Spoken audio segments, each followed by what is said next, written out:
I always begin the tours by mentioning that this is a strange introduction to Donald Judd's work. He's known as somebody who makes very seamless sculptures. What we're looking at here doesn't quite resonate with what people normally think of as Donald Judd.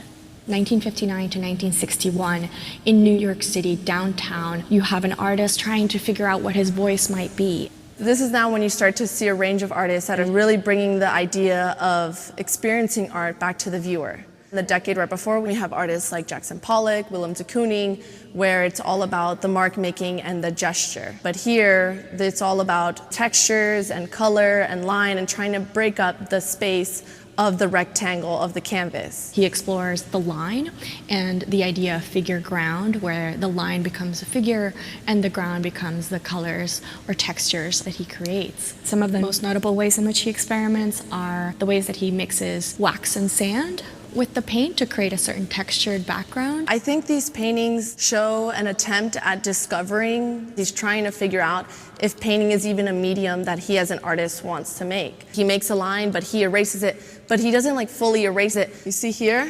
You see he's trying to continue that line down. We still see the sort of error or the sort of history of that mark. But you can tell he's frustrated with the fact that this is a two-dimensional surface that then later gets hung on another two-dimensional surface, the wall. In 1964, Donald Judd wrote an essay, Specific Objects. He says the problem with painting is that it's a flat rectangular surface against the wall. And he speaks against the practice of projecting our imaginations into painting, the way that painting doesn't allow an object to be, that it is always about illusion. And that's how he finds his way to sculpture. There he can really see an object for what it is, allow the object to be what it is. After these paintings, he began to make a series of paintings that hung on the wall, and they were kind of sculptural. And at one point, before hanging it on the wall, it's sitting on the floor, and he looks at it and he says, "Oh my gosh, it looks great there on the floor." He sort of removes what sculptures used to be known as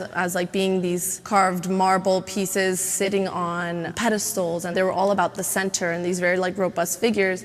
And Donald Judd basically removes all of that. He removes the center, he removes the pedestal, objects begin to sit solely on the floor. The sculpture that we have from 1964 is definitely an early Donald Judd sculpture. You can see the nuts and bolts, you can see the lines where the sculpture was joined together.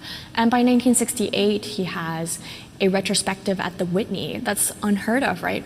In a span of less than 10 years. There is an underlying narrative in looking at the early works of an artist. And here we have an extraordinary story.